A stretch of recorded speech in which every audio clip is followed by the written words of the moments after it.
Assalamualaikum warahmatullahi wabarakatuh. Halo anak-anakku sekalian, apa kabar kalian di rumah? Baik bukan? Baik, kita seperti biasanya kita mulai dengan bacaan hamdalah bersama. Alhamdulillah, luar biasa, Allahu Akbar. Yes, semoga kita selalu mendapatkan lindungan dari Allah Subhanahu wa Ta'ala. Amin. Baik, pada pembelajaran kali ini anak-anak, kita akan belajar di pembelajaran Aswaja Ahlus Sunnah wal Jamaah atau KNU-an, yaitu materi kita hari ini yaitu tentang faham keagamaan Nahdlatul Ulama. Nah, sebelum kita masuk ke materi faham keagamaan Nahdlatul Ulama anak-anak, saya akan menyampaikan tujuan pembelajaran. Yang pertama yaitu dasar-dasar faham keagamaan Nahdlatul Ulama. Dan yang kedua yaitu perwujudan dalam ajaran keagamaan.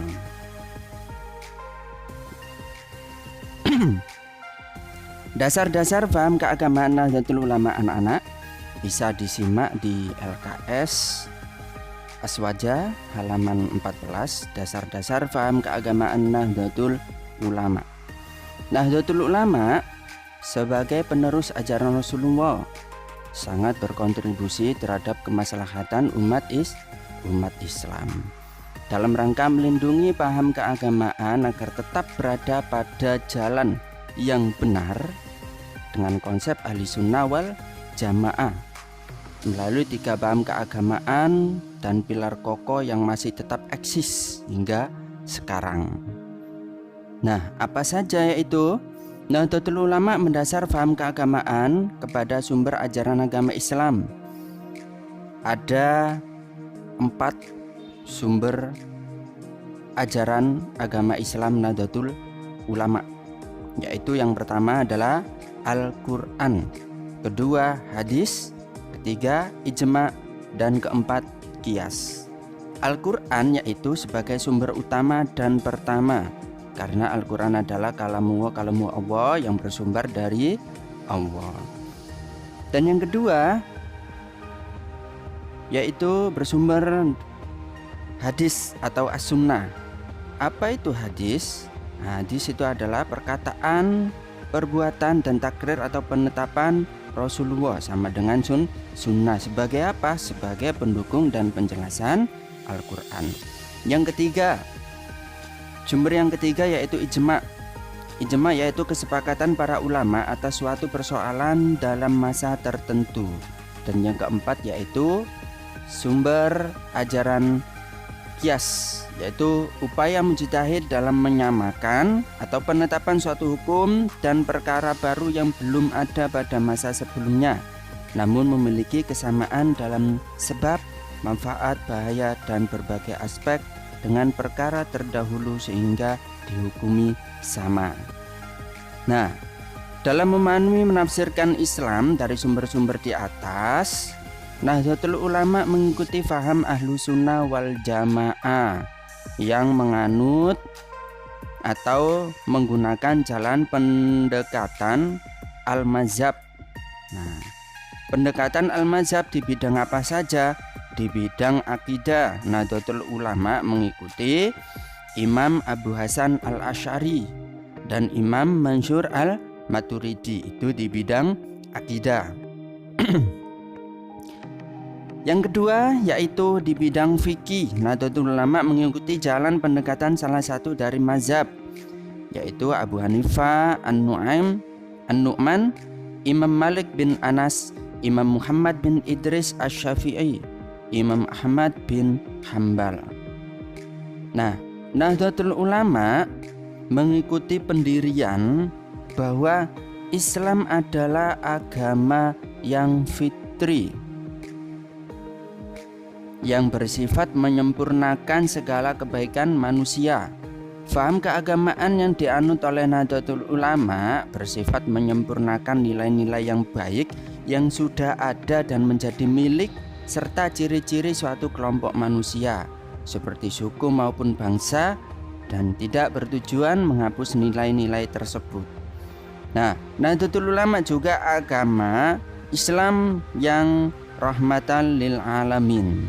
Nah, itu adalah dasar faham keagamaan Nahdlatul Ulama. Perlu diingat, perlu ditekankan, ada 4 tadi sumber ajaran agama Islam, yaitu Al-Quran, hadis, ijma, dan qiyas.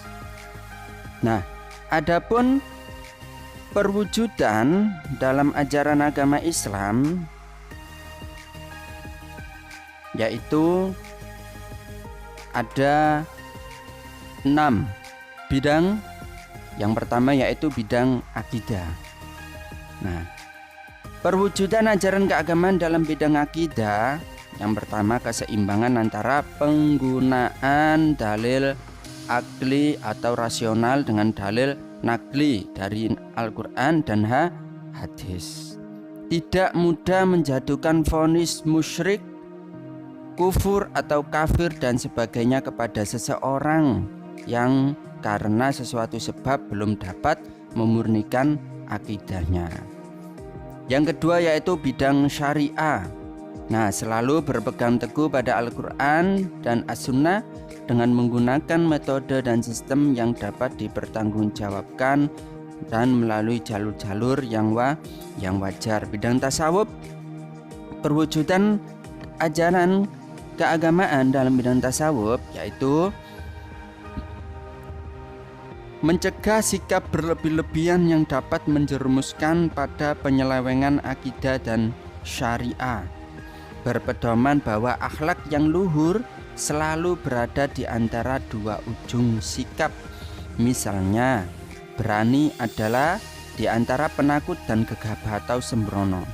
Tawaduk adalah di antara sombong dan rendah diri, dan kedermawanan adalah di antara kikir dan boros. Yang keempat, bidang muamalah.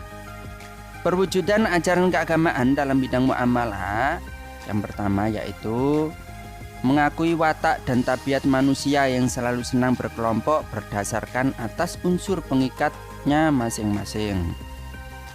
Permusuhan terhadap suatu golongan hanya boleh dilakukan apabila golongan yang nyata-nyata memusuhi agama dan umat Islam.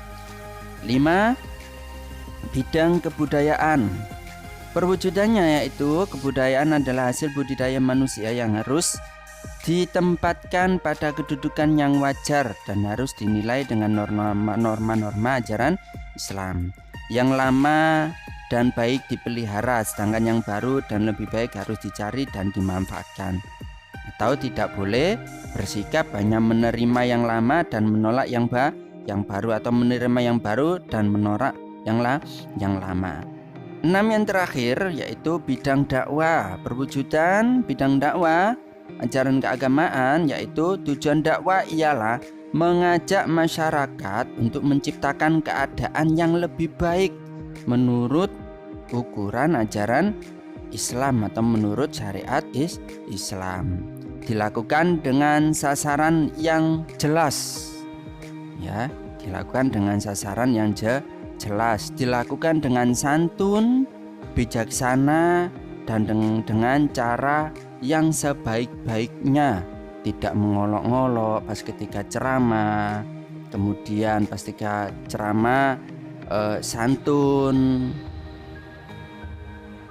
kemudian tidak membeda-bedakan ya satu sama lain. Tindak kekerasan dan pemaksaan kehendak harus dihindari sesuai dengan prinsip tawasud dan tasamu. Nah, bidang dakwah ini tidak boleh kita dakwah secara pemaksaan atau dengan kekerasan. Kamu harus ikut saya, tidak. Nah, itu adalah bukan ciri Islam Ahlussunnah wal Jamaah. Nah, perlu saya tekankan anak-anak, Nahdlatul Ulama mengikuti pendirian bahwa Islam adalah agama yang rahmatan lil alamin, agama yang fitri, yang bersifat menyempurnakan segala kebaikan manusia. Dari sini anak-anak, apakah kalian sudah paham? Alhamdulillah.